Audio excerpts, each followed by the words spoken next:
श्री कृष्णा श्री कृष्णा श्री कृष्णा श्री कृष्णा।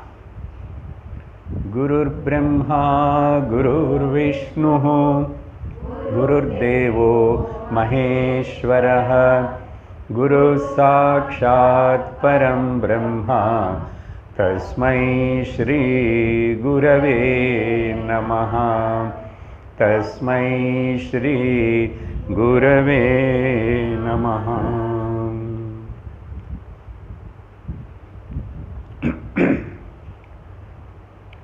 हरि ओम तत्सत।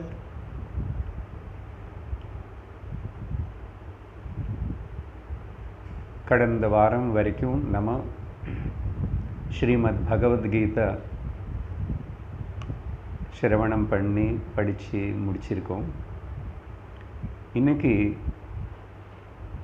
உபனிஷத் முண்டகோபனிஷத்து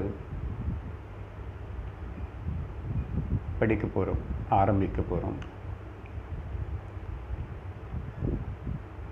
கொஞ்ச நேரம் முன்னாடி முன்னுரையாக சில விஷயங்களை சிந்தனை செய்யணும். இந்த பாரத நாட்டில் சனாதன தர்மத்துக்கு அடிப்படையாக வாழற இந்த மக்களுக்கு பேர் ஹிந்துக்கள்.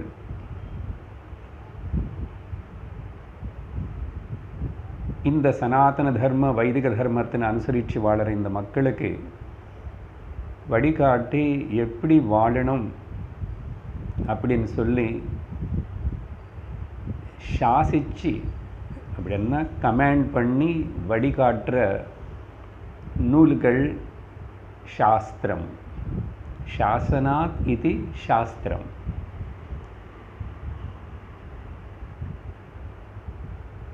எது மனிதனை கட்டுப்படுத்தி அதுக்கப்புறம் வழிகாட்டி மனுஷ ஜன்மத்துடைய லட்சியம் என்னன்னது தெரிவிக்கிறதா சாஸ்திரம்.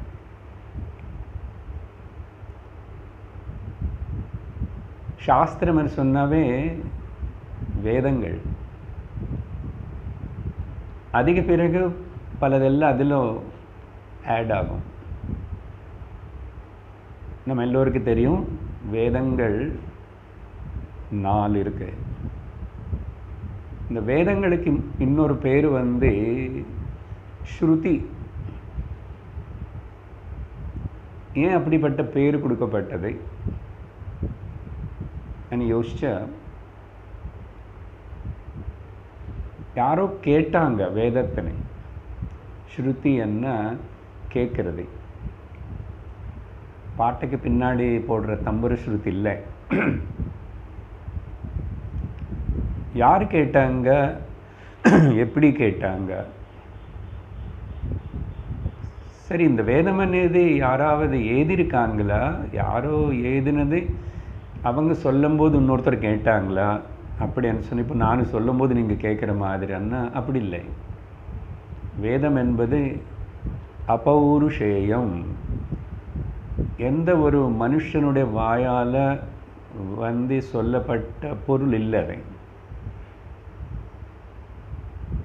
மனிதனால். அப்போது சாட்சாத் பகவானுடைய மூச்சு காற்று அநாதிய சிருஷ்டி. பகவான் எப்போ நிந்திருக்காரோ அந்த கேள்வியை தப்பு. எப்போ நிந்திருக்காருன்னு அவர் எட்டர்னல். அப்போலேருந்து கூட இந்த வேதம் இருக்குன்னு அர்த்தம். அப்படிப்பட்ட வேதம் ஸ்ருதி பல ரிஷிகளினால அவங்களுடைய ஆழமான தியானத்தில் அவங்களுக்கு வேத மந்திரங்கள் தெரிவிக்கப்பட்டன. The Veda mantras are revealed to the rishis in their deep meditation, highly contemplative state. அப்போது அந்த இருக்கிற சத்தியம் வேத மந்திரங்கள் எப்பவுமே இருக்கு. அது அப்பப்போ யாரோ ரிஷிகள் மூலமாக ரிஷதி ஜானாதி இது ருஷி. ருஷின்னு சொன்னாவே அர்த்தம் என்னன்னா, யார் சத்தியத்தினை உணர்ந்தானோ தெரிஞ்சுக்கிட்டானோ ஸோ அந்த ஸ்ருதி అనేది வந்து கேட்டாங்க. எங்கே வெளியில் காதுனால கேட்கல, ஹிருதயத்தில் இருந்தே கேட்டாங்க. இந்த வெளியே காதுக்கு உள்ள ஹிருதயத்துக்கு ஒரு கனெக்ஷன் இருக்கு. அதுக்கு பேர் வந்து கர்ண நாடி. கர்ணம்னா காது. காதில் இப்போ காது மூலமாக கேட்குறீங்க நீங்கள்.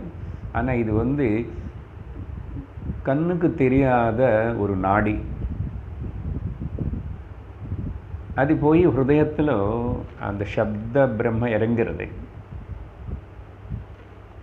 அவங்களுக்கு அப்போது வெளியில் காதுக்கு சம்பந்தம் இல்லாமல் ஹிருதயத்திலிருந்தே, ஹிருதய நாடியிலிருந்தே ஹிருதயமே புரிஞ்சுக்கிட்டு, அப்படிப்பட்ட ஒரு ரெவலேஷன். மந்திர திரஷ்டாரக ருஷய, மந்திரங்களை தரிசிச்சுட்டாங்க. அவங்க தரிசித்தது அவங்களுடைய அந்த ஞான நிலையில் இருக்கிற அனுபவத்தினை அவங்க அப்புறம் வாய் திறந்து அது சொல்லியிருக்காங்க. எந்த வேதத்திலோ எந்த உபனிஷத்தாவது ஏதாவது இவர் தான் இதுக்கு ஆத்தர் அப்படின்னு சொன்ன விஷயமே கிடையாது. இப்போ வியாசர் வந்து வேதங்களை பிரித்தாரோ, இப்படி வச்சாரு, அவரோட சிஷ்யர்களுக்கு கொடுத்தாருன்னு சொன்னால் கூட அவர் எழுதலை. இருக்கிறதே அவர் கொஞ்சம் சிஸ்டமைஸ் பண்ணிட்டார். அப்போது ஃபாதர் ஆஃப் தி வேதாஸ் யார் அப்படின்னு சொன்ன ஆரிஜினல்னா பகவான் ஈஸ்வரா. ஸோ அப்படிப்பட்ட ஸ்ருதி வேதம். வேதம் அనే வார்த்தையை வித் நோயிங், அதில் ஒன்று வேதம். என்ன தெரிஞ்சுக்கிறது? நோயிங்கன்னு என்ன தெரிஞ்சுக்கிறது தான் வேதம். என்ன தெரிஞ்சுக்கிறதுன்னா சத்தியத்தின்னு தெரிஞ்சுக்கிறது, சத்தியத்தின்னு உணர்றதுக்கு பேர் வேதம். அந்த வேதங்கள் 4: ரிக், யஜுர், சாம, அதர்வண வேதம். 4 வேதங்கள்.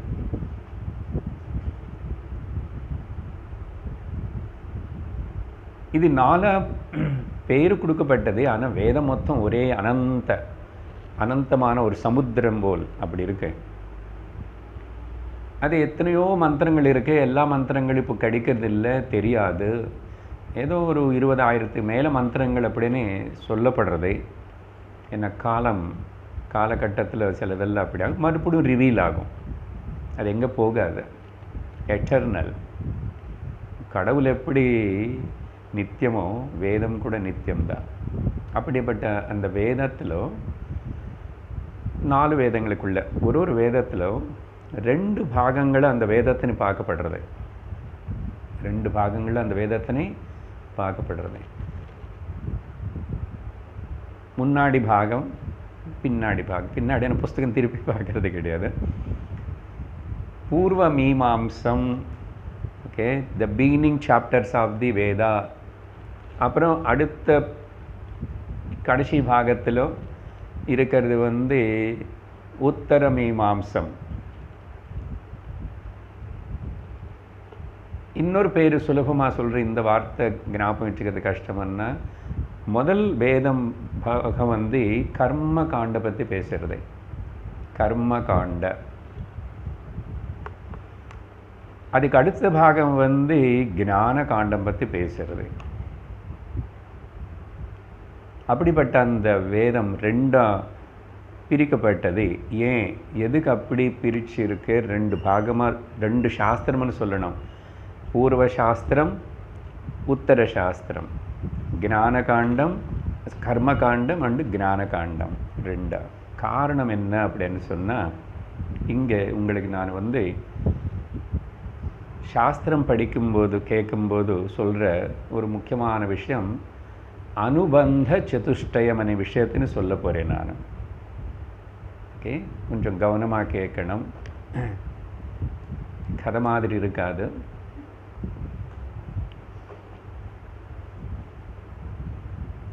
அனுபந்த சதுஷ்டயம் பொதுவாக வந்து சாதன சதுஷ்டயமானு நம்ம கேள்விப்பட்டுட்டே வந்துட்டு இருக்கிறோம்.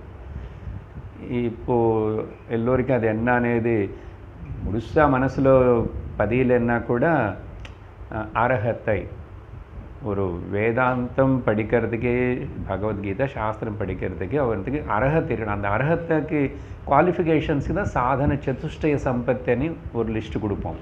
ஆனால் இப்போ இங்கே அனுபந்த சதுஷ்டயம்னு சொன்னால் அசல் வேதத்தில் விஷயம் என்ன 4 பாயிண்ட்ஸ் வரும். சதுஷ்டயம்னா 4. ஒன்று விஷயம், என்ன டாபிக்கு. இப்போது இது ரெண்டாக பிரிச்சோமா வேதத்தினே, முன்னு பாகம் பின்பாகம் அன்னே. முன்னாடி பாகத்தில் சொல்கிற விஷயம் கர்மகாண்ட, அப்புறம் சொல்கிற விஷயம் ஞானகாண்ட. 2 வித்தியாசம் இருக்கிறதுனால இங்கே விஷயம் கர்மகாண்ட ஞானகாண்ட இருக்கு. அப்புறம் இது இதோட பிரயோஜனம் என்ன, 2வது பாயிண்ட். அனுபந்த சதுஷ்டயத்தில் 2வது பிரயோஜனம். கர்மகாண்டத்தினால தர்ம அர்த்த காமங்களை பற்றி அங்கே பேசப்படுறது பிரயோஜனம். கர்மகாண்டக்கு விஷயம் அது. அப்போ அந்த கர்மகாண்டத்தில் ஈடுபடுறவனுக்கு வர பிரயோஜனங்கள் தர்ம அர்த்த காமம் 3 சொல்லப்படுறது.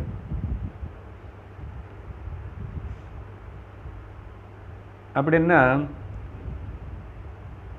புண்ணியம் சேர்த்துக்கிறதுக்கு எப்படி இருக்கணும்னு ஒரு வாழ்க்கை முறை தர்மம். அது மட்டும் இல்லை, வாழ்க்கை ரட்சணை வேணும் இல்லையா, செக்யூரிட்டி எல்லாம் இருக்குது. இந்த உடல் தங்கிறதுக்கு, கட்டுக்கிறதுக்கு, சாப்பிட்றதுக்கு, இந்த ஃபுட் ஷெல்டர் அண்ட் க்ளோதிங் தேவையா. அதெல்லாத்துக்காக நீ பணம் சம்பாதிச்சுக்கணும், சேர்த்து வச்சுக்கணும், அர்த்தம். ஆனால் மனுஷன் அதோட மட்டுமே பணம் சம்பாதிச்சுக்கிறது ஏதோ ஒரு தொழிலோ இருந்து அது மட்டும் இல்லாமல் அதுக்கப்புறம் கொஞ்சம் பணம் எல்லாம் வசதி வந்ததுக்கப்புறம் அடுத்தது என்ன ஆகணும்னா ஐ வாண்ட் என்ஜாய் இல்லையா, என்டர்டெயின்மெண்ட் வேணும் இல்லையா. என்ன இருக்கு, வேண்டிய அளவுக்கு இருக்கு இல்லை, காலையிலேருந்து சாயங்காலம் வரைக்கும் நான் இது வேலை போய் சம்பாதிச்சு அதுக்கப்புறம் கொஞ்சம் என்டர்டெயின்மெண்ட் வேண்டாமோ, டிவி வேண்டாமோ, அப்பப்போ அங்கங்கே போய் சுத்த வேண்டாமா, சினிமா பார்க்க வேண்டாமா, ஏதோ ஒரு என்டர்டெயின்மெண்ட்டு எதிர்பார்க்குறான் இல்லையா. சரி வச்சுக்கோன்றது சாஸ்திரம், அதுதான் காமம். ஆனால் அர்த்தம் காமம் தர்மத்து மேலே ஆதாரப்பட்டு இருக்கணும். இந்த தர்மம் అనేది இனிமே கூட எனக்கு எந்த கஷ்டம் வரக்கூடாது, நான் எந்த துக்கத்தினை அனுபவிக்கக்கூடாது, அப்புறம் அடுத்த ஜென்மா ஏதாவது இருந்துச்சுன்னா திரும்பி மனுஷ ஜென்ம தான் கிடைக்கணும், இப்படி ஒரு அந்த பாவங்கள் இருக்கிறதுனால அதுக்கு நீ தர்மம் புண்ணியம் சேர்த்துக்கோ. புரியுறதா, புண்ணியம். ஸோ தர்ம அர்த்த காமங்கள் கர்மகாண்டுக்கு கீழே வருது. விஷயம் கர்மகாண்ட, பிரயோஜனம் தர்ம அர்த்த காமம். இதுக்கு அதிகாரி யாருன்னா இதோ யார் இந்த 3 விரும்புகிறான்னு அவர் அதிகாரி. 3வது விஷயம் விஷயம் பிரயோஜனம் அதிகாரி. ரொம்ப கஷ்டமான சம்ஸ்கிருதம் பதம் இருந்தால் நான் விவரிக்கிறேன், இதெல்லாம் உங்களுக்கு புரிஞ்சிருக்கும். என்ன விஷயம், இன்னைக்கு நிறைய பேர் இங்கே புதுசாக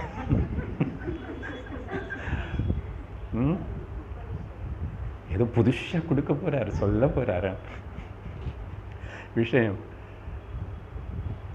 அப்புறம் பிரயோஜனம்னு இது கேட்டேன், என்னமோ உபனிஷத்துன்றாங்க, என்னமோ அது ஏதோ கொஞ்சம் பார்க்கலாமே, போய் கேட்கலாமேன்னு தோணிச்சு வந்துட்டோம் அந்த மாதிரி. ஸோ அதுக்கு அதிகாரின்னு அர்ஹத்தை. கர்மகாண்டில் ஈடுபடுறவங்க தர்மார்த்த காம மோட்சம் விரும்புகிறவனுக்கு அவன் அதிகாரி அதுக்கு. அப்புறம் அவனுக்கு இந்த விஷயத்துக்கு சம்பந்தம் என்ன, 4வது பாயிண்ட் சம்பந்தம். விஷயம் பிரயோஜனம் அதிகாரி சம்பந்தம். சம்பந்தம் ஆல்ரெடி புரிஞ்சு போச்சுல்ல, ஏன்னா இவனுக்கு அந்த தர்ம அர்த்த காமங்கள் எனக்கு வேணும் அதுதான் அப்படின்னு சொல்லிட்டு அதுக்காக ஆசைப்படுறானா, அதனால கர்மகாண்ட அது சொல்லுது, இதுதான் அதுக்கு சம்பந்தம். இப்போ இதே விஷயத்தினே உத்தரபாகம் ஞானகாண்ட, வேதத்துடைய அந்த பாகம்.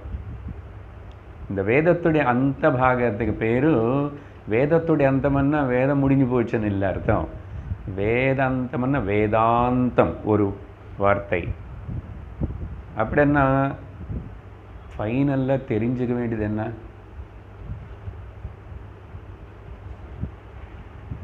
கம்யம் என்ன, கோல் என்ன? இந்த கர்மகாண்டத்தில் ஈடுபட்டு இருந்தால் கூட கிரமமாக ஒரு மனிதன் ஞான காண்டக்கு வரணும். அதனால வேதாந்தம் இல்லைன்னா ஞானம், ஞான காண்டம். அதுக்கு இன்னொரு பேர் உபனிஷத்து. சரி, இப்போ கொஞ்ச நேரம் இந்த இன்னும் கர்ம காண்டத்திலேயே இருந்தால் என்ன ஆகும் சார்? அது நல்லா இருக்குல்ல, நாங்கள் இப்போ அப்படி தான் இருக்கோம், அதுதான் இருக்கு, ஏதோ நல்லது பண்ணுறோம், செய்கிறோம், கோயிலுக்கு போகிறோம், பூஜை பண்ணுறோம், தர்மம் பண்ணுறோம், எல்லாம் பண்ணுறோம். நான் நல்லா இருக்குது, நல்ல விஷயம். அப்புறம் அது போகாதா? எவ்வளோ அனுபவிக்கணுமோ அவ்வளோ அனுபவிச்சுக்கிறோம். நடுவில் ஏதாவது இது வராமல் இருக்கும், தர்மம் புண்ணியம் செஞ்சு வச்சுக்கிறேன் இப்படின்னு சொல்லிட்டு அதில் இருக்கிறாங்க இல்லையா? அப்போ எதுக்கு ஞான காண்டுக்கு வரணும்? அசலா பாகவதம் கதையை சொல்லிட்டு நீங்கள் அப்படியே இன்னொரு ராமாயணம் கூட ஆரம்பிக்கலாம் இல்லையா சார்? ஏன் சார் பகவத்கீதை ஆரம்பிச்சிட்டிங்க? எத்தனை கதைகள் இருக்கு இங்கே, எத்தனை கடவுள்கள் இருக்காங்க, இவள் எல்லாரும் கதை சொல்லலாம். மகாபாரதம் எடுத்து ஐயோ வாழ்க்கை முடிச்சா படிச்சுட்டே இருக்கலாம். அது அப்படி இல்லாமல் நடுவில் பகவத்கீதை. நீங்கள் இப்போ உபனிஷத்து வேறு ஆரம்பிக்கிறீங்க, எதுக்கு இது தேவையா? கேள்வி வரும் இல்லை, வரணும்.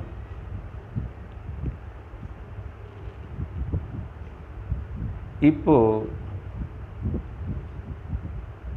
விஷயம் கேட்கணும். இது கேட்டால் தான் அஜ்ஞான காண்ட எதுக்கும், உபனிஷத்து எதுக்கும், அசல் எனக்கு சத்சங்கம் எதுக்கும், இந்த மாதிரி ரெகுலராக இர்ரெகுலராக அப்பப்போ போனால் போகாத, அப்படி தான் போயிட்டுருக்குறோம்.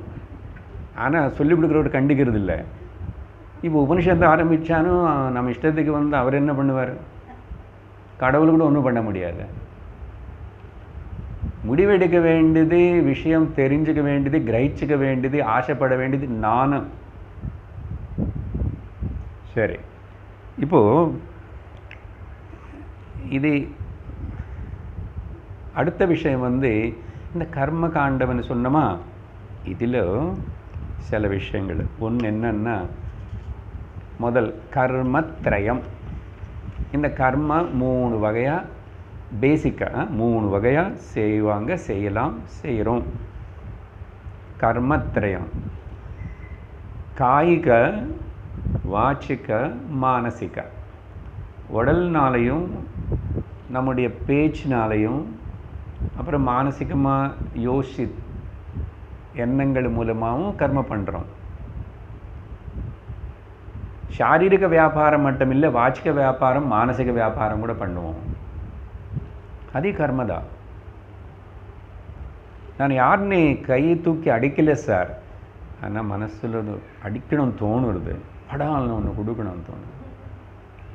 கொடுத்தா அவன் திரும்பி 2 கொடுத்தான், நான் தாங்கிக்கினேன், சந்தேகம் இருந்த சரி எங்கே இடம் பார்த்து சரி நான் தோணிச்சு பார்த்தேன். அது மானசிக கர்மதான், வியாபாரம்.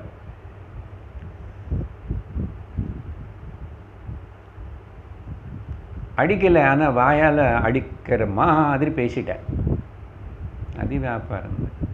ஸோ இங்கே காய்க, வாச்சிக, மானசிக கர்மா நல்லதை பண்ணலாம், தர்மமானதை பண்ணலாம், அதர்மமானதை பண்ணலாம். ஸோ கர்மத்ரயம் இருக்கு, நல்லா இருக்கு, ஓகே, குட். அப்புறம் இதனால் பலத்ரயம் ஆல்ரெடி இப்போ சொல்லியிருக்கோம். 3 விதமான பலன் கிடைக்கும் இந்த கர்ம காண்ட இது எல்லாத்தினால. பலத்ரயம் என்ன பலம்? இப்போ சொன்னதை கொஞ்சம் விவரிக்கிறேன். தர்மம் கூட அப்புறம் பார்க்குறோம். சாஸ்திரம் தர்ம அர்த்த காமான ஆர்டரில் சொன்னால் கூட நாங்கள் இந்த காலத்துக்கு தகுந்த மாதிரி நாங்களும் கொஞ்சம் மாற்றி சொல்லிடுறோம். சரி பரவாயில்ல, அர்த்தம் சார், பணம் முக்கியம். ஓ இன்னைக்கு சாப்பிடல, சாப்பாட்டுக்கு இல்லாதவன் வந்து இங்கே உட்காந்துட்டு உபனிஷத்து சொல்கிற உட்காரன்னு கேட்பானா? கேட்க முடியுமா? அவனுக்கு பேசிக் நீட் முதல்ல அது வேணும் இல்லையா? ஸோ அர்த்தம், பேசிக் நீட்ஸ் மெயின். அப்புறம் அது பேசிக் நீட்ஸில் என்ன இருக்குது? நம்ம பொதுவாக வேறே மாதிரி சொல்கிறோம், பிஹெச் வேல்யூன்னு சொல்லிட்டு இருப்பேன் இல்லையா? இங்கே கொஞ்சம் லோயர் லெவலில் எனக்கு என்ன அப்படி இல்லைன்னா நான் எப்படி நிம்மதியாக இருப்பேன்? ராத்திரிக்கு என்ன சாப்பிடணும், என்ன கிடைக்கும், என்ன இல்லைன்னு தெரியலன்னா பிச்சா எடுக்கிறவனுக்கு எப்படி தெரியும்? மனசு நிம்மதி இருக்குமா அவனுக்கு? அப்போ சாந்தி, அந்த மனசு நிம்மதின்னு. எனக்கு சாந்திக்காகவும் அப்புறம் ரக்ஷணைக்காகவும் வயிறு ஃபுல்லாக சாப்பிட்டுட்டா நல்லா தூங்கவே கொஞ்சம் சுகமாக இருப்பேன். சுகத்துக்காகவும் peace, happiness and security. So இந்த மூணுத்துக்காக எனக்கு 3 பலம். ஆனால் இப்போ ஒன்று தான் சொல்லிகிட்ருக்கேன், நான் அர்த்தம் பற்றி தான் சொல்லிகிட்ருக்கேன். அர்த்தத்துலேயே 3 சொன்னேன். அர்த்தம்னா பணம்.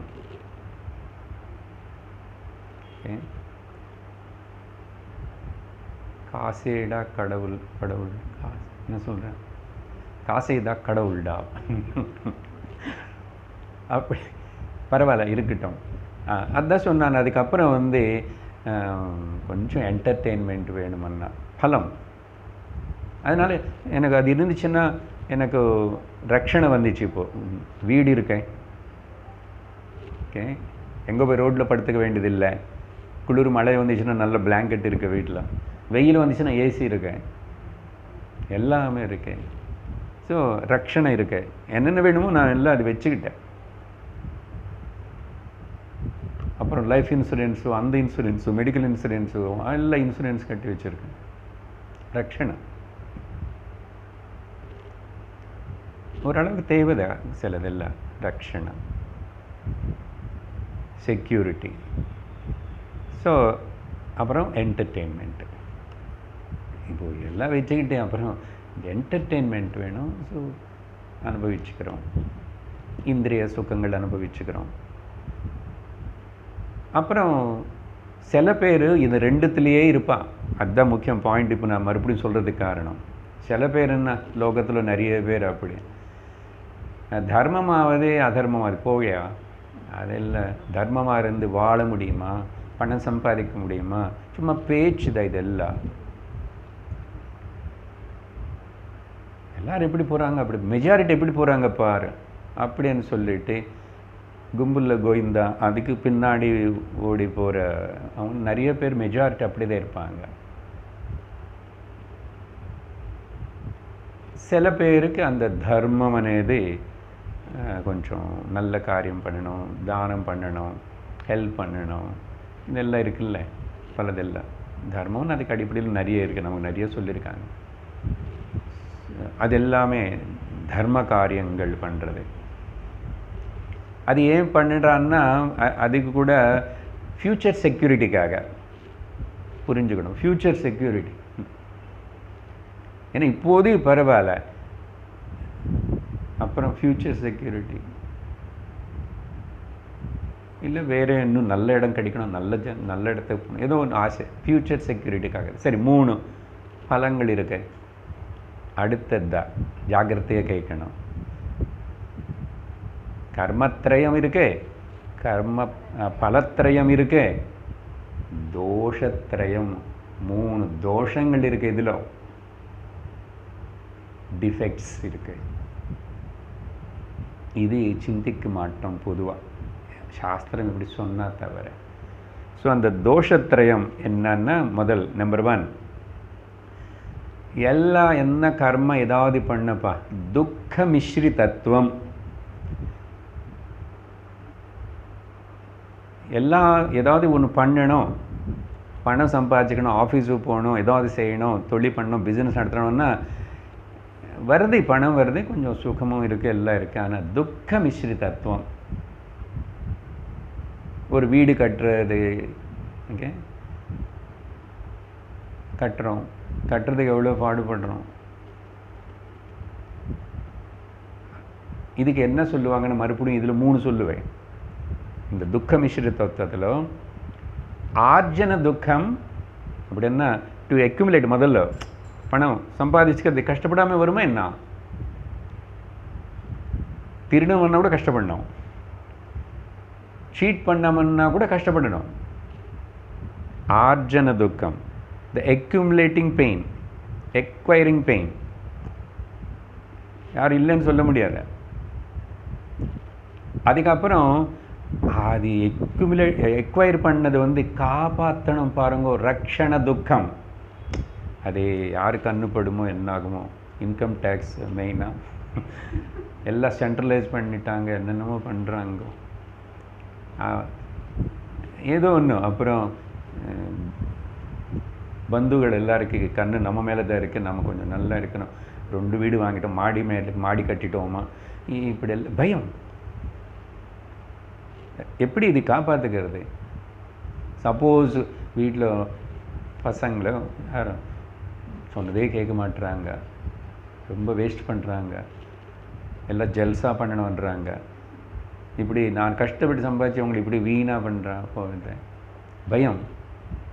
ஏதோ ஒரு விதமாக அது காப்பாற்றுறது, மெயின்டைன் பண்ணுறதுக்கு. எக்வைரிங் துக்கமே தான் அது மெயின்டைன் பண்ணுற. வீடு கட்டிட்டோம், ஆரம்பிக்கும் போது நல்லா இருந்துச்சு, ஆரம்பிச்சதுக்கப்புறம் கொஞ்சம் நாள் ஆக முடிய சரி முடிச்சிட்டோன்னு ஒரு சுகம் இருக்க, கிரகப்பிரவேசம் பண்ணிட்டோம்.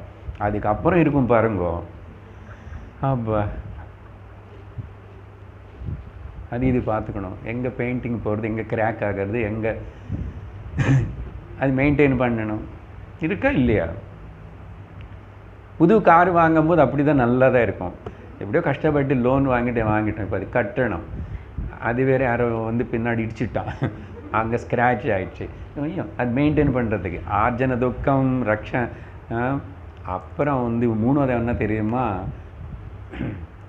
விய துக்கம். விய துக்கம்னா அது வியோக துக்கம்னு சொல்லணும், இல்லைன்னா வியம். அதான் விட்டு போயிடுமோன்னு பயம் இருக்கு. வியோக துக்கம் ஆர் வியம். பணம் இருக்கிறவனுக்கு செலவு பண்ணுறதுக்கு கஷ்டம்தான், அது வச்சுக்கிட்டு பார்த்துக்கிறதுல ஆனந்தம் இருக்குது. நிறைய பேருக்கு வச்சு சும்மா பார்த்துட்டே நல்லா செலவு பண்ண என்னன்னுவா சில பேர், அப்படி கன்ஜூஸ். ஸோ மொத்தத்தில் 3 விதமான துக்க மிஸ்ரி தத்துவம் இருக்கு, நல்லா கவனிக்கணும் அது. அடுத்தது என்னன்னா, தோஷத்திரயத்தில் ஒன்று சொல்லிட்டோம். அடுத்தது அதிருப்திகரத்துவம். திருப்தியே வருதில்லை, எவ்வளோ சம்பாதிச்சானோ இன்னும் சம்பாதிச்சிக்கலாம், அவங்க பாரு திருப்தி வரல. அதிருப்திகரத்துவம், இன்னும் வேணுமனே வருது. இந்த கர்மகாண்டம் இருக்கு, போதுமனே சொல்கிறத மனசு, இன்னும் பண்ணலாமே, அவங்க பண்ணாங்க, இப்படி பண்ண, அது இதுன்னு சொல்லிட்டு பல இதெல்லாம் யோசிப்பான். அதிருப்தி, அசந்திருப்தி, திருப்தியே வரதில்லை, போதும் நிறைவு அது வரதில்லை. வாண்ட்னு சொல்லிட்டு இன்னும் கேட்டுகிட்டே இருக்கு. அதிருப்திகரத்துவம், அது வீடோ காரோ ஏதோ நிலம், அது வாங்குற முன்னாடி வரைக்கும் எனக்கு இல்லையே, நான் இப்போ வாங்குறேன். வாங்கினதுக்கப்புறம் சரி அது போதும், இனிமேல் சும்மா இதுக்கு நான் அது இது மறுபடியும் அங்கே இதுன்னு பண்ணிட்டு, அதுக்கு இன்னும் கூட கொஞ்சம் சம்பாதிக்கணும், இன்னும் கொஞ்சம் வந்தால் நல்லா இருக்கும், அது இன்வெஸ்ட் பண்ணலாம், அது அப்புறம் இம்ப்ரூவ் பண்ணலாம், இப்படி. அப்போ நீ இப்போ அப்படி இல்லைன்னா இப்படி சார் இந்த பிஸ்னஸ் பண்ணுறவங்க இப்படி எல்லாம் நல்லா வளர்த்துக்கணும் இல்லையா? ஹார்ட் ஒர்க் எவ்வளவு நாள்னு கேட்குறேன். எவ்வளவு நாளும் எவ்வளவு, ஏதாவது லிமிட் இருக்கா? இவ்வளவு தான், இவ்வளோ நாளுன்னு இருக்கிறது இல்லை. அதில் உளுந்து போனவன் சாகிற வரைக்கும் அதில் இருக்கிறான். அப்போ அது என்ன கொடுக்கும் கடைசியில் உனக்கு?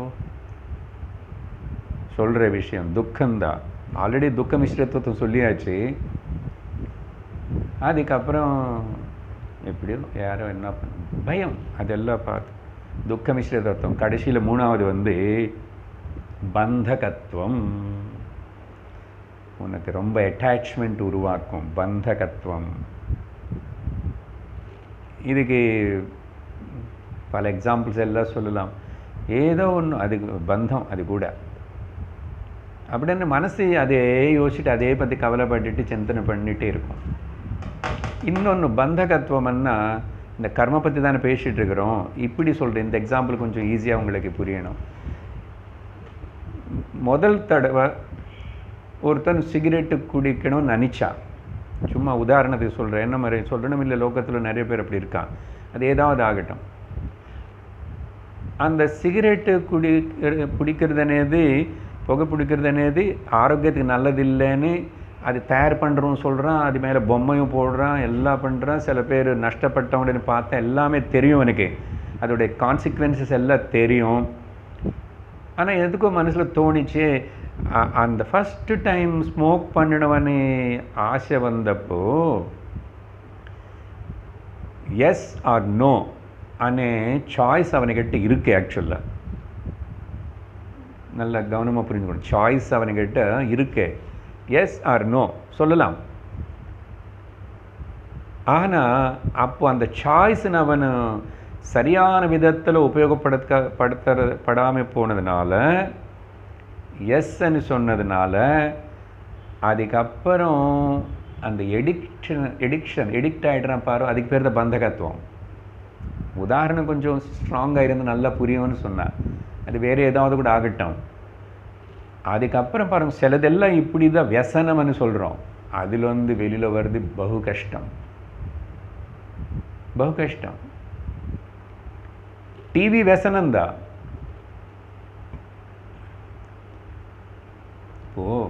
இங்கே தான் வந்து உட்காரணும்னு நான் சொல்லலை. வயசாகி எல்லாம் ஆகி போயிடுச்சு, இப்போ எல்லாம் செட்டில் ஆகிடுச்சு. ரிட்டையர்டு பீப்புளு இன்னும் கொஞ்சம் நடக்க முடியும், கண்ணும் தெரியும், காதுக்கு. தினந்தோறும் எல்லா நாளும் போய் கோயிலையே 1 hour உட்காந்து தியானம் பண்ணுறான். இல்லை இந்த மாதிரி இங்கே வருவானா? இது புரியாது சார், நீங்கள் என்னென்னமோ பேசுகிறீங்கன்னுவா. சரியாப்பா, கோவிலில் தினந்தோறும் போய் சுவாமி கிட்ட 1 மணி நேரம் தியானம் பண்ணுறது, ஏதாவது பண்ணுற அத்தனை மணி நேரம் இருக்கேன்னா எத்தனை பேர் போகிறாங்க உங்களுக்கு தெரிஞ்சு? தினந்தோறும் கேட்குறேன் நான். ஆனால் தினந்தோறும் சார் விடாமல் அந்த சீரியல் மட்டும் பார்த்துட்டு இருப்பேன் வீட்டில் உட்காந்துட்டு. பந்தகத்துவம் பாரு என்ன கிடைக்கும். இப்படி அந்த முதல் நாள் இது வேண்டானுக்கு எஸ்ன்னு நோன்னு சொல்கிறதுக்கு பதில் அவன் எஸ்ன்னு சொல்லிட்டு ஏற்றுக்கினதுனால அதுக்கப்புறம் கொஞ்சம் நாள் அப்புறம் அதுக்கு அடிமையாயிடுறான். அப்போது சாய்ஸுன்னு சரியாக உபயோகப்படுத்துகள் இல்லையா, பந்தகத்துவம். அதனால தான் அந்த அளவுக்கு எடிக்ஷன் இல்லை. சாதாரணமாக விஷயம் கூட பந்தகத்துவம் అనేది குடும்பத்தில் வீடு வாசல் பிள்ளைகள் எல்லாத்திலும் பந்தகத்துவம் இருக்கக்கூடாது. எல்லாத்தையும் கூட எல்லாத்தையும் நடுவில் பரவாயில்ல. சிலது வாழ்க்கைக்கு தேவை, குடும்பம் தேவை, எல்லாம் இருக்கட்டும். ஆனால் பந்தகத்துவம் ஆகக்கூடாது. இங்கே முக்கியமாக கர்ம பற்றி பேசுகிறோம். அதனால் அந்த கர்மம் எது செஞ்சால் கூட அது உனக்கு பந்தகத்துவம் ஆகக்கூடாது. இன்னொன்று பந்திக்கிறது என்ன, பொதுவாகவே த லா ஆஃப் கர்மா என்ன சொல்லும் சாஸ்திரம்னா, கர்ம நீ செய்ய நீ நிறைய பந்திக்கப்படுறாய். அது தெரியணும். அது உபனிஷத்து விவரிச்சிடும் நமக்கு. அது புரியணும் முதல்ல. அது நல்ல கர்மம் ஆகட்டும் கெட்ட கர்மம் ஆகட்டும், சொன்னோம் இல்லையா, பந்தம்தான். கிளி பறவை அதிന് அந்த கேஜ் கூண்டு பஞ்சரம் சொல்லுவோம் சம்ஸ்கிருதத்தில் கூட, அதுக்குள்ளே வச்சிருந்தா அதுக்கு ஸ்வேச்சை ஃப்ரீடம் இருக்குமா? ஸோ இப்போ எதுக்காவது நீ கர்மனால் பந்திக்கப்பட்டாய் அப்படின்னா பரதந்திரம் ஆயிட்டே, நீ சுதந்திரம் இல்லை உனக்கு.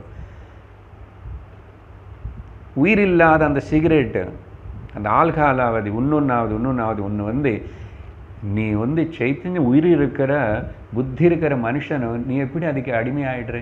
உனக்கு சுதந்திரம் போயிடுச்சு இல்லையா? They become helpless. பரதந்திரமாயிட்டான். பரதந்திரமானவனுக்கு சுகம் இருக்குமா கேள்வி.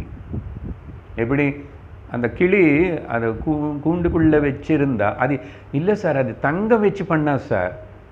நீ தங்கம் வச்சு பண்ணாலும் சரி, டைமண்ட்ஸ் வச்சு பண்ணாலும் சரி, அது இங்கே நல்லா இருக்குன்னு சொல்லுமா? நீ பந்திக்கப்பட்டாய். அப்படிதான் சம்சாரத்தில் கர்ம అనేది எது செஞ்சால் கூட தர்மம் கர்மம் அதர்ம கர்மமாவது ரெண்டுத்திலும் பந்திக்கப்படுவேனேது அந்த சூக்ஷ்மத்தை தெரிஞ்சுக்கோ, கேட்டுக்கோ. அப்போ சந்தோஷம் நிஜமான ஆனந்தம் எப்படி வருமன்னா, அதுக்கு இப்போது இந்த இப்படிப்பட்ட தோஷத்திரையும் முதல்ல எல்லாம் நல்லா இருக்குது சார், பலத்திரையும் சொல்லிட்டீங்க, அப்புறம் 3 விதமான கர்மங்கள் அதெல்லாம் நல்லா இருக்குது. இது சொல்லும்போது கொஞ்சம் கப்பு கப்புன்னு பயமாக இருக்குது. இது இருக்குது, நிஜம்தான். நமக்கு தெரியாது, இதுக்கு முன்னாடி இப்போ பேர் வச்சு கூப்பிட்டோம், அவ்வளோதான். உள்ள பயம் இருக்கு நமக்கு, இல்லையா?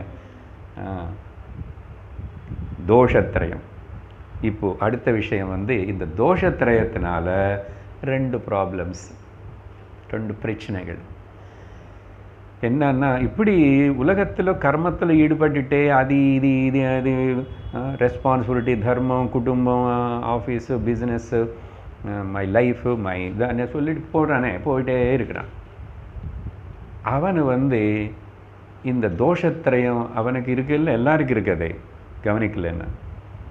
அப்போது அவனுக்கு டென்ஷன், ஸ்ட்ரெஸ், ஃபியர் இதெல்லாம் இருக்கும். கொஞ்சம் ஜாஸ்தி கொஞ்சம் கம்மியாக இருக்கும், அவ்வளோதான். நமக்கு எல்லாருக்கும் இருக்க நம்ம வாழ்க்கையை பற்றி, நம்ம ஃப்யூச்சரை பற்றி, இந்த உடம்பு பற்றி, அப்புறம் நம்ம குழந்தைகளை பற்றி, நம்முடைய ப்ராப்பர்ட்டி பற்றி, இதெல்லாம் பற்றி எப்பவுமே மனசில் ஏதோ ஒன்று மைண்டில் நேகிங் பண்ணிகிட்டே இருக்கேன். அதை தப்பிச்சுக்கிறதுக்கு ஏதேதோ சின்ன சின்ன வழி பார்த்துக்கிட்டு டக்குன்னு வாட்ஸ்அப் ஓப்பன் பண்ணிவிட்டால் கொஞ்சம் நேரத்துக்கு அது மறந்துவிடும். கொஞ்சம் நேரம் அப்படி டிவி ஓப்பன் பண்ணால் அது மறந்துவிடுவோம். கொஞ்சம் நேரம் அப்புறம் ஏதாவது 10 பேர் கூட பேசிருக்கும்போது மறந்துடுவோம். இப்படி ரொம்ப எக்ஸ்ட்ராவர்ட் ஆகிறதுல எக்ஸ்பர்ட் ஆகிடுறான். இதெல்லாம் தப்பிச்சுக்கிறதுக்கு எஸ்கேபிசம். தெரியாது நிறைய பேருக்கு, நமக்கே தெரியாது. அது இப்போ கேட்டும் போது அப்படி தெரியும். எத்தனை வாட்டி நானும் எஸ்கேப் பண்ணுறதுக்கு முயற்சி பண்ணிகிட்ருக்கேன், என்னை மனசு பண்ணுற தொந்தரவுக்கு. I want escape from my own mind. கவனிச்சா தெரியும். ஸோ அதனால் அதுக்கு அவன் வேறு ஏதோ பேர் கொடுத்துட்டு என்டர்டெயின்மெண்ட், அது இது என்டர்டெயின்மெண்ட்டு தான். எத்தனை இதுக்கு நீ அடிமையாயிருக்க? உன்னோட என்டர்டெயின்மெண்ட்டும் உன்னை கூடி இருக்கிற பக்கத்தில் அவங்க இருக்கிறவனுக்கு ரொம்ப துக்கம் கொடுக்குறதே, அது எப்படி என்டர்டெயின்மெண்ட் ஆகும்? ஏதாவது பலது. ஸோ அதனால் இங்கே 2 இந்த தோஷத்திரயத்தினால இன்னும் 2 ப்ராப்ளம்ஸ். ஒன்று என்னென்னா, ஸ்ட்ரெஸ்ஸு, ஃபியரு அண்டு என்னமோ தெரியல சுவாமி, ஒரு மாதிரி உள்ளே என்னமோ இப்படி பயமாக இருக்கு, இப்படி இருக்கும் constantly.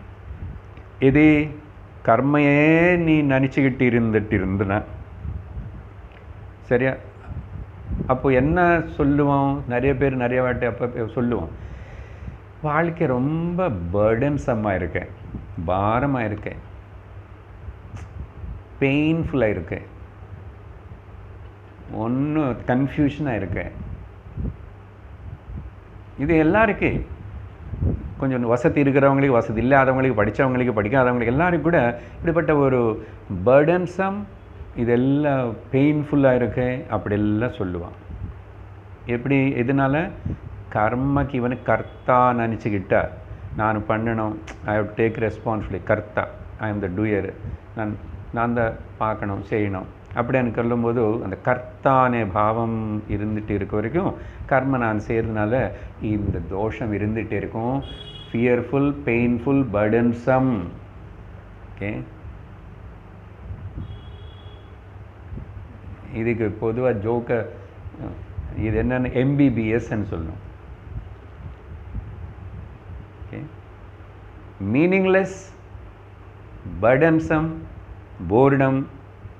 Okay, and security-less, MBBS, sadness, ஏதோ ஒன்று வச்சுக்கோங்க.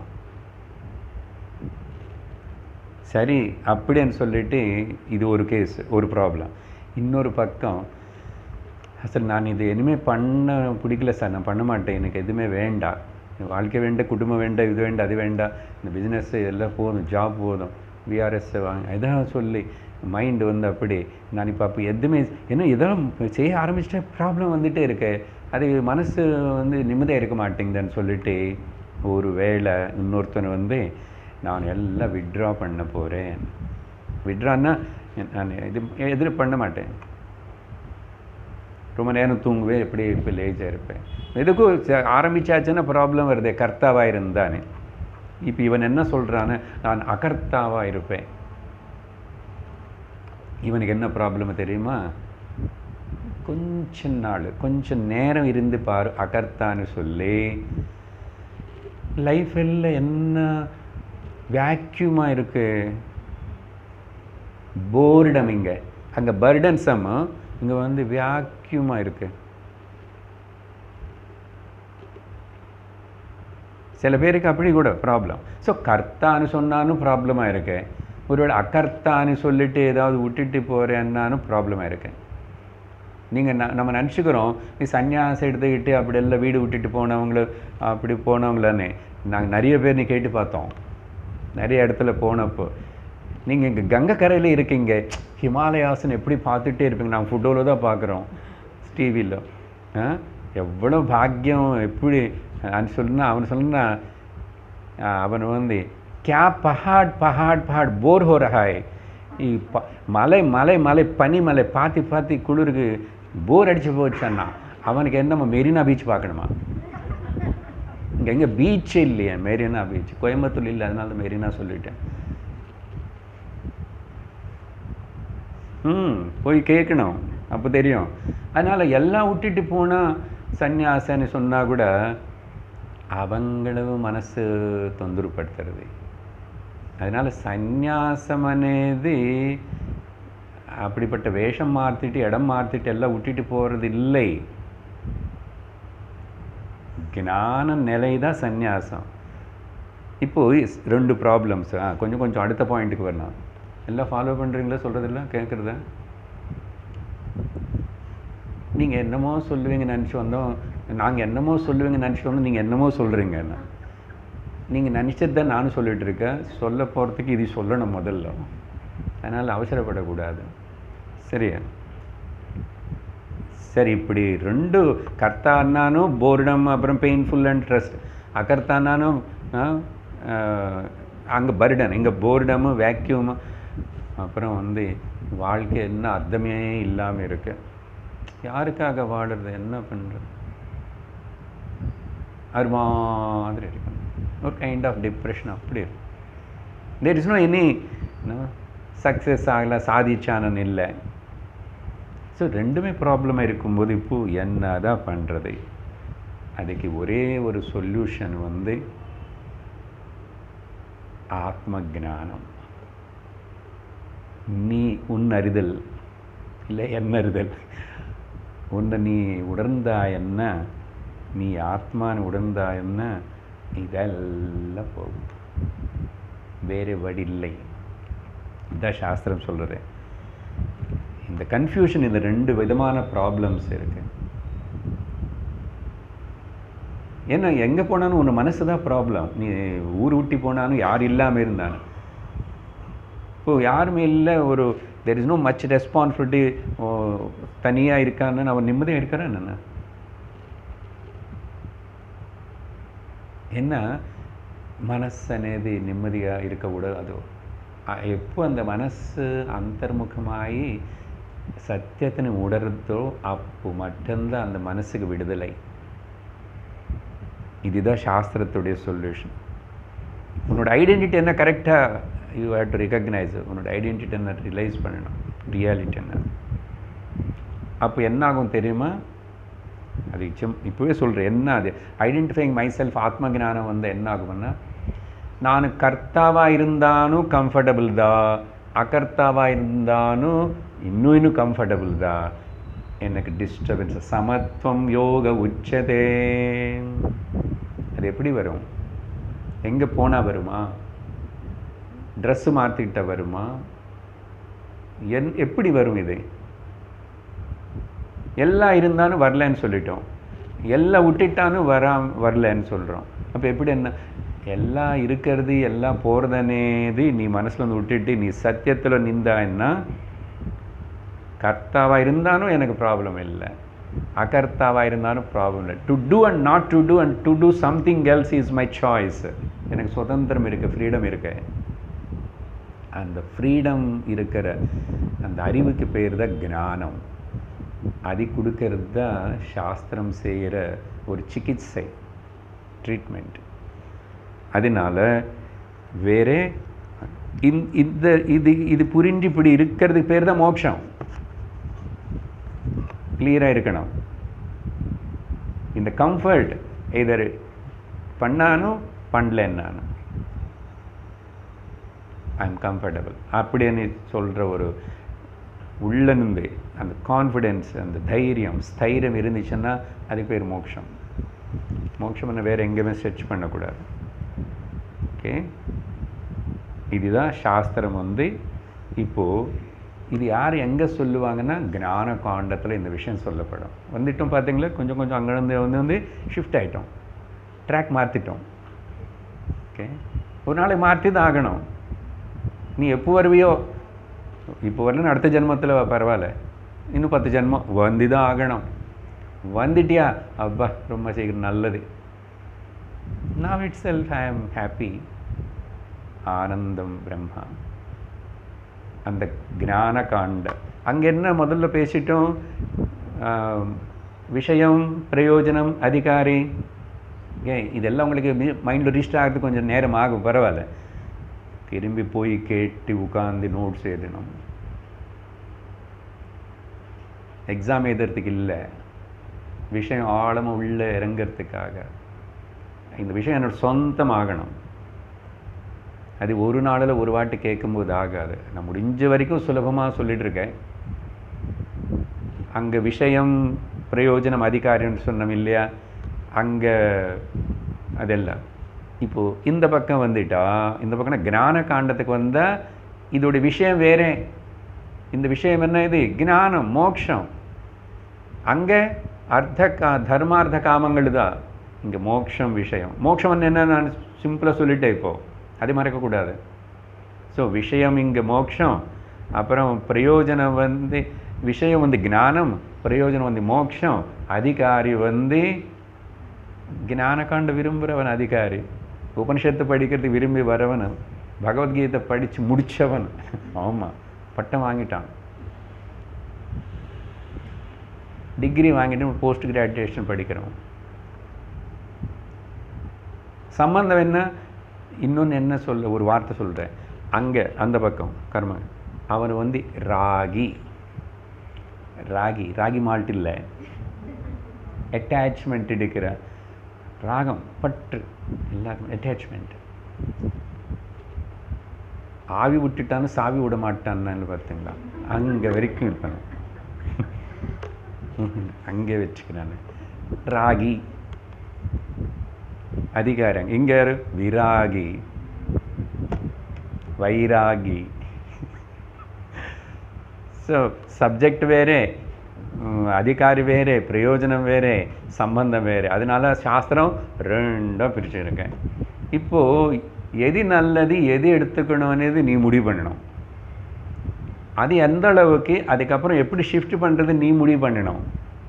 இது புரியலன்னா முடிவு பண்ண. சாய்ஸ் கொடுத்தோம், ball is in your court now, நீ பண்ணணும், பார்க்கணும் அப்படின்னு சொல்லிட்டு சாஸ்திரம் ஃப்ரீடம் கொடுக்கறது. ஓகே, நீ வேணுமன்னா இங்கே வந்துக்கோ, இது இல்லை ஈடுபடு, இல்லை அப்படி இருந்துக்கோ. You have to choose. கடவுள் நிர்ணயம் பண்ண மாட்டார் இல்லையா? அப்புறம் அடுத்த விஷயம், சாஸ்திரம்னு சொல்லி அப்படி எல்லா விஷயம் பேசிட்டோம். இப்போது இந்த வேதம், உபனிஷத்து முக்கியமாக இப்போது கீதையாவது எல்லாமே கூட. ஸ்ருதின்னு சொன்ன வேதத்துக்கு பேர். அதுக்கப்புறம் அடுத்த படியில் வர்றது பேர் ஸ்மிருதி. ஸ்மிருதி என்னன்னா என்ன கேட்டாங்களோ, என்ன புரிஞ்சிச்சோ, என்ன ஆயிடுச்சோ அது அப்புறம் மெமரியில் வச்சுக்கிட்டு அந்த காலத்தில் அந்த மக்களுக்கு அந்த தேசத்தில் தேவைப்படுற மாதிரி திரும்பி அதே வேறு விதமாக கொஞ்சம் சொல்லிட்டா அது அது கூட ருஷிகள் சொன்னாங்க, இல்லை ஒரு மனிதன் வாயிலிருந்து வந்தது அது தனியாக. அவங்களுக்கு புரிஞ்சதுக்கு தெரிஞ்சு போயிடுச்சு இந்த வேதம். ஆனால் இப்போ அது கொஞ்சம் இப்படி சொல்லி தரணும். அது பேர் ஸ்மிருதி. ஸ்மிருதி கூட 18 இருக்கு. யாக்ஞவல்க ஸ்மிருதி, மனுஸ்மிருதி, நாரத ஸ்மிருதி, இப்படியெல்லாம் பலதெல்லாம் இருக்கும். 18 ஸ்மிருதிகள் இருக்கு. என்ன சொல்லும்? வேதத்தில் சொன்னதா. ஸ்ருதி என்ன சொல்றது அதே. அடுத்த படியில் ஸ்ருதி, ஸ்மிருதி, அப்புறம் புராணங்கள். 18 புராணங்கள், முக்கிய புராணங்கள், 18 உப புராணங்கள். புராணங்கள் கூட என்ன சொல்லும்? கதை சொல்லும். கதை சொல்லி ரொம்ப காங்க்ரீட்டாக, அப்புறம் ஆப்ஸ்ட்ராக்டாக இருக்கிற அதே சத்தியத்தினே உள்ள எங்கோ மறைச்சி வச்சு சொல்லும். இல்லைன்னா கனெக்ஷன் இல்லாமல் ஆகிடும் இல்லையா? புராணம் சொல்கிறது வேறுன்னு. ஆனால் உனக்காக கதை. அதனால் அந்த கதையில் சிலதெல்லாம் உங்களுக்கு கொஞ்சம் கஷ்டமாக இருக்கும், ஏற்றுக்க முடியிருக்கும். ஆனால் சத்தியம் உள்ளே இருக்கு. அதனால் இந்த கதை எதுக்கு சொல்லப்பட்டதுன்னு இது விஷயம் முக்கியம், தவிர கதை முக்கியம் இல்லை. Moral of the story is important இல்லையா? அதனால் புராணங்கள் அதெல்லாம் கூட அந்த சத்தியம் இருக்கு உள்ள, அதே சத்தியம்தான். அப்புறம் இதிஹாசங்கள். முக்கியமாக 2 இதிஹாசம்தான், ராமாயணம் அண்ட் மகாபாரதம். இதிஹாச இது இப்படி நடந்தது, it is a historical fact. அது இதிஹாசம். அது எழுதினது யார் பாருங்க? வால்மீகி ரிஷி, வியாச பகவான். அதனால் அப்போ அதில் கூட சத்தியம் இல்லாமல் இருந்து அவங்களை எழுதப்போ அவங்க ருஷிகள் எப்படி ஆகிடுவாங்க? ஸோ கண்டிப்பாக அது எல்லாத்துக்குள்ளே கூட அதே விஷயம் வச்சுருக்காங்க. அதுக்கப்புறம் 5வது சேர்த்துக்கலாம். அப்புறம் இந்த கொஞ்சம் காலத்துக்கு முன்னாடி மகாத்மாவோட வாழ்க்கை சரித்திரங்கள், அவங்க இந்த விஷயத்தில் இந்த ஞான மார்க்கத்தில் எப்படி வந்தாங்க, அவங்களுக்கு எப்படிப்பட்ட கஷ்டங்கள் வந்தது, எப்படி இருந்தாங்க, அவங்களோட எப்படி, அதெல்லாம் அவங்க மகான்களோட சரித்திரங்கள். அதில் சின்ன சின்ன புஸ்தகங்கள் எல்லாம் வரும். மொத்தத்தில் வேதே ராமாயணே சைவ புராணே பாரதே ததா ஆதாவந்தே ச மத்தியே ச ஹரி சர்வத்திர கீயதே. நீ ஏதாவது எடுத்து சொல்லு, எல்லாத்துலேயும் அந்த பகவத் தத்துவம், இங்கே ஹரியன்னு சொன்ன பகவத் தத்துவம், சத்தியம், பிரம்மம், ஆத்ம பற்றி தான் பேசப்பட்டது. ஜாக்கிரதையாக புரிஞ்சுக்கோ. இப்படி அந்த வேதத்தினே அப்புறம் ஸ்டெப்ஸ் படியில் பார்த்தோம். இப்போ நம்ம ஞான காண்டத்துக்கு வரும்போதும் உபனிஷத். வேத அந்தத்தில் வேதங்கள் ரொம்ப பெருசு நிறைய இருக்குன்னு சொன்னோம். எல்லா வேதங்களுக்கும் கடைசியில் அங்கங்கே சில உபனிஷத்துகள் இருக்கும். சிலதில் நிறைய இருக்கும், சிலதில் கம்மி இருக்கும். இந்த உபனிஷத்துகளுடைய எண்ணிக்கை சொல்கிறாங்க 1180 உபனிஷத்துகள் இருக்கிறதா சொல்லப்படுறது. 1180 உபனிஷத்துகள். அதுக்கப்புறம் காலகட்டத்தில் அதெல்லாம் காணாமல் போயிடுத்து, தெரியாது யாருக்கும். அதுக்கப்புறம் ஒரு அளவுக்கு தெரிஞ்சது 200 உபனிஷத்துகள் இருக்காமா. அந்த 200 கூட பாப்புலர் கிடையாது. அது என்ன 200 பேருன்னே எங்காவது எழுதி வச்சுருக்காங்களேன்னு தெரியல. அதில் திரும்பி 108 தான் முக்கியமான உபனிஷத்துகள்னு சொல்லி இருக்கிறது, கொஞ்சம் பாப்புலர் அவைலபிளாக. அந்த 108க்குள்ளே திரும்பி 10 உபனிஷத்துகள் பிரின்சிபல் உபனிஷத்ஸ், முக்கியமான உபனிஷத்துகள். சிலவாட்டு மேஜர் உபனிஷத்துன்னு சொல்லுவாங்க. ஸோ மேஜர் உபனிஷத்துன்னு அங்கே மேஜர் பிரம்மம், மைனர் உபனிஷத்துன்னு மைனர் பிரம்மம்னு கிடையாது. ஏன் பிரின்சிபல் மேஜர் உபனிஷத்துன்னு சொல்லப்பட்டது விஷயம் சொல்லணும், நான் உங்களுக்கு தெரியணும். அதுக்கு 2 காரணம் இருக்கு. இந்த முக்கியமான 10 உபனிஷத்துகள், அந்த 10 உபனிஷத்துகளுடைய பேரே ஒரு ஸ்லோகம் இருக்கு, சொல்லுவேன் கடைசியில். காரணம் என்னன்னு சொன்னால், பகவான் வேதவியாசர் அந்த 10 உபனிஷத்துகள் லிஸ்ட்டு சொல்லுவேன். 10 உபனிஷத்துகள் தான் அவருடைய நியாய பிரஸ்தானம், நியாயசாஸ்திரம்னு சொல்லப்படுற பிரம்மசூத்திரங்களுக்குள்ள அவர் அங்கெங்கெங்கே கோட் பண்ணும்போது இந்த 10 உபனிஷத்துகள் தான் கோட் பண்ணுவார். கோடிஃபையிங், இதெல்லாம் கோடிங் தானே, இல்லை கோடிஃபையிங். சூத்திரம் என்னாவே ஃபார்முலா. அப்போது வியாசர் அந்த 10 உபனிஷத்துகளிலும் முக்கியமானதுன்னு சொல்லி அவரே பிரம்மசூத்திரத்திலும் அதிக தான் முக்கியத்துவம் கொடுத்துட்டு ரிஃபர் பண்ணுறதுனால, பிரம்மசூத்திரத்துக்கு பாஷ்யம் எதுனா சங்கராச்சாரியர் பிரம்மசூத்திரத்துக்கு பாஷ்யம் எழுதிட்டார், சங்கர பகவத் பாதாள்.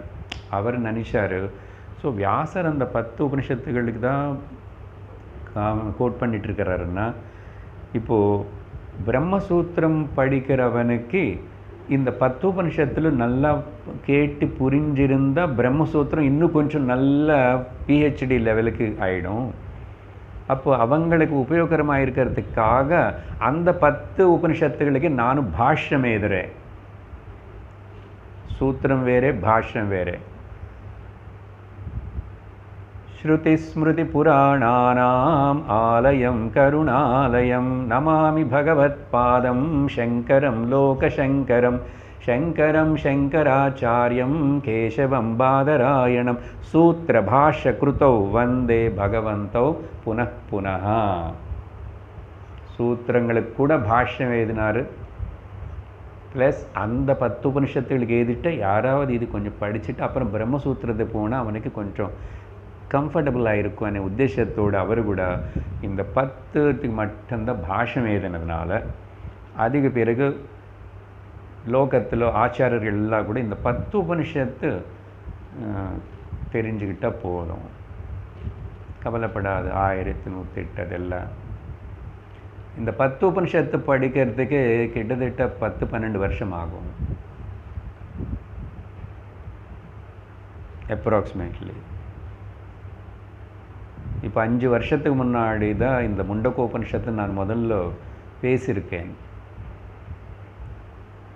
மறுபடியும் இப்போ இங்கே பேசுகிறதுக்கு வேறு ஒரு காரணம் இருக்குது, அப்புறம் சொல்லுவேன், இப்போ தேவையில்லை விஷயம். சரியா? முக்கியத்துவம் என்ன? அந்த 10 உபனிஷத்துகள் ஒரு ஸ்லோகம் இருக்கு. ஈஷகேன கடப்பிருஷ்ண முண்டமாண்டூக்ய தித்திரிஹி ஐதரேயம் ச சாந்தோக்யம் பிருஹதாரண்யகம் ததா. இது நீங்கள் கவுண்ட் பண்ணிட்டே போனால் 10 நம்பர் வரும். ஆனால் இங்கே ஒரு பிரச்சனை இருக்குது இந்த ஸ்லோகத்தில். சார், ஈஷாவாஸ்ய உபனிஷத்துன்னு முதல்ல வச்சுருக்காங்களே, அது இந்த ஸ்லோகம் எப்போ இப்படி இந்த ஆர்டர்ன்னு சொல்லி எழுதிட்டாங்களோ, எப்படியோ யார்ந்த ஆச்சாரியரோ மேபி அந்த ஒரு காலத்தில் ஈஷாவாஸ்ய உபனிஷத்து முதல்ல படிப்பாங்களோ என்னமோ. ஆனால் நம்ம அப்படி அந்த ஆர்டரில் படிக்க போகிறதில்லை. நான் இப்போ வரைக்கும் முடித்தது கூட இந்த 10 உபனிஷத்துகளுக்குள்ள 8 உபனிஷத்து, 8வது உபனிஷத்து முடிய போகிறது. இப்போ இன்னும் 2 இருக்கு, பகவான் அனுகிரகம் பண்ணால் அதை படிப்போம். ஆனால் நம்ம இப்போ ஈஷகேன கட்ட பிரஷ்ன முண்ட மாண்டூக்கிய தித்திரி அதெல்லாம் ஷார்ட்டாக இருக்குது, அதெல்லாம் பார்க்கணும். ஈஷாவாஸ்ய உபனிஷத்து, கேனோபனிஷத்து, பிரஷ்னோபனிஷத்து, கட்டோபனிஷத்து, பிரஷ்னோபனிஷத்து, முண்டகோபனிஷத்து, தைத்திரியோபனிஷத்து, ஐதரேயோபனிஷத்து, சாந்தோக்கியோபனிஷத்து, பிருஹதாரண்யக உபனிஷத்து. அது ஷார்ட் பண்ணி படிக்கும்போது ஸ்லோகத்தில் இப்படி வந்துச்சு. நம்ம ஏன் முண்டக உபனிஷத்துன்னு ஆரம்பிக்கிறோம்? காரணம் என்னென்னா, விஷயத்தை இன்ட்ரடியூஸ் பண்ணுறதுக்கு, சுலபமாக புரிய வைக்கிறதுக்கு, கேட்குறவனுக்கு கூட உபனிஷத்து கொஞ்சம் கொஞ்சம் ஸ்டெப் பை ஸ்டெப் பில்டப் பண்ணுறதுக்கு முண்டக உபனிஷத்து ரொம்ப சௌரியமாக இருக்குமனு அநேக வருடங்கள் ஆச்சாரியர்கள், இப்போ தெரிஞ்ச ஆச்சாரியர்கள் எல்லாமே கூட இந்த பத்தத்தில் தான் போவாங்க. அந்த ஆர்டர் அந்த பద్ధதியில் தான் நான் வந்து கடந்த 5 வருஷமாக இந்த உபனிஷத்துகள் பேசப்பட்டது. முண்டக உபனிஷத்து, சரியா? அப்புறம் இது எந்த வேதத்துக்கு சேர்ந்தது? ஒரு உபனிஷத்து ஒரு வேதத்துக்கு, அதர்வண வேதத்துக்கு சேர்ந்த 65 மந்திரங்களோட கூடியிருக்கிற உபனிஷத்து இந்த முண்டக உபனிஷத்து. முண்டகம் அப்படின்னு சொன்னால் அதுக்கு சம்ஸ்கிருதத்தில் பல அர்த்தங்கள் இருக்குது. முண்டனம், தமிழ் அர்த்தம் எடுத்துக்கூடாதுல்ல. தண்டம்னா முண்டவன் சொல்லணும். ஷேவ்டு ஹெட், தலை ஃபுல்லி ஹெயரெல்லாம் எடுத்தாச்சுன்னா முண்டகம், அது பேர். முண்டனம், ஷேவிங் பண்ணுறது, அப்படி வரும். அதுக்கு அப்புறம் அந்த முடி எடுக்கிறதுக்காக அந்த பார்பர்னால் உபயோகப்படுத்துகிற அந்த கத்தி இருக்க பார்த்தீங்களா, அதுக்கு கூட பேர் முண்டகம். எந்த கத்தி வச்சு அவர் வந்து இந்த தலைமையில் இருக்கிற முடி எடுப்பார்? அது எதுக்கு சார் இங்கே வச்சாங்க? இந்த உபனிஷத்துலேயே ஒரு கருத்து வரும், அது சும்மா சூச்சனை பண்ணுறேன். முண்டக சிரோவிரதம் அப்படின்னு ஒன்று இருக்கு. இந்த முண்டகோபனிஷத்து படிக்கிறதுக்கு முன்னாடி அந்த படிக்கிற சிஷ்யனை வந்து தலை மொத்தம் முடி எடுத்துட்டு தலைமையில் நெருப்பு இருக்கிற பாத்திரன்னு வச்சுக்கிட்டு அது ஏதோ ஒரு விரதம் இருக்கு. அந்த டீட்டெயில்ஸ் நமக்கு வேண்டாம். முண்டக விரதம், பயப்பட வேண்டாம். அதெல்லாம் நம்மளும் என்ன பண்ணணும் சார்? என்ன இங்கே அர்த்தம் என்னன்னு அதுக்கு ஒரு காலத்தில் பண்ணியிருக்கலாம். இந்த தலைக்கு இருக்கிற முடி வந்து அகங்காரத்துக்கு ஒரு பெரிய சின்னம். அது அதனால எவ்வளோ வயசு வந்தால் கூட கலர் இது அது யாரும் இந்த பையனு பண்ணுறான்னா பரவாயில்ல. சின்ன ஸ்கூலு போகிற பொண்ணு பண்ணுறது, காலேஜ் கண்ணு, எல்லாருக்கும் அதுக்கு அகங்காரம். ஃபுல்லாக வளர்த்திட்டாவது அகங்காரத்தின் விடும், ஃபுல்லாக எடுத்துட்டாவது அகங்காரத்தின் விடுன்னு சொல்லி 2 விதமான பார்ப்போம் லோகத்தில். சரி, அது கூட நமக்கு முக்கியம் இல்லை. முண்டகம் தலைக்கு நெருப்பு பிடிச்சதுன்னு வச்சுக்குங்கோ. ரொம்ப வெயிட் பண்ணிவிட்டு நல்ல கார்பரேஷன் வாட்டர் வரட்டும் அப்புறம் அனுப்பிச்சுக்கிறேன், இல்லைன்னா பிஸ்லரி வாட்டர், அப்படி வெயிட் பண்ணுவீங்களா? எங்காவது ஜனம் முதல்ல குதிக்கணும். அதில் அப்படிப்பட்ட ஒரு தீவிரத்தை இருக்கணுமா? சம்சாரம் என தலைமையில் உட்கார்ந்து இருக்க, நான் சீக்கிரம் ஞானம் அடையிறதுக்கு இறங்கணும்னு சொல்லிட்டு அப்படிப்பட்ட அர்ஜென்சியோடு இருக்கணுமா? முண்டகம்னு இன்னொரு அர்த்தம் வந்து பிரைமரின்னு அர்த்தம், இம்பார்ட்டன்ட்னு அர்த்தம். சரீரத்தில் தலை இம்பார்ட்டண்ட். ஞானம் வர வேண்டியது இங்கே, அஜ்ஞானம் இங்கே தான் இருக்குது. கால்லையோ முட்டிலோ இல்லை. சில பேர் இருக்கும். அதனால் முண்டகம் அப்படின்னது நம்ம வந்து சரியான அர்த்தத்தில் எடுத்துக்கிறோம். இன்னொன்று என்னென்னா வந்து இங்கே சாஸ்திரம் கேட்குறது குருவுக்கு முன்னாடி உட்கார்ந்தாச்சுன்னா எப்படிப்பட்ட ஒரு டிசிப்ளின், எப்படிப்பட்ட ஒரு ஸ்ரத்தா, பக்தி, அகங்காரம் இல்லாமல் நான் ஸ்திரீ, நான் புருஷனு, நான் அந்த வேலை இது பண்ண அது பண்ண, நான் ஆஃபீஸர், நத்திங், நான் பிராமண, க்ஷத்ரிய, வைஷ்ய, சூத்ர, எந்த பாவம் இல்லாமல் கம்ப்ளீட் சரண்டர்.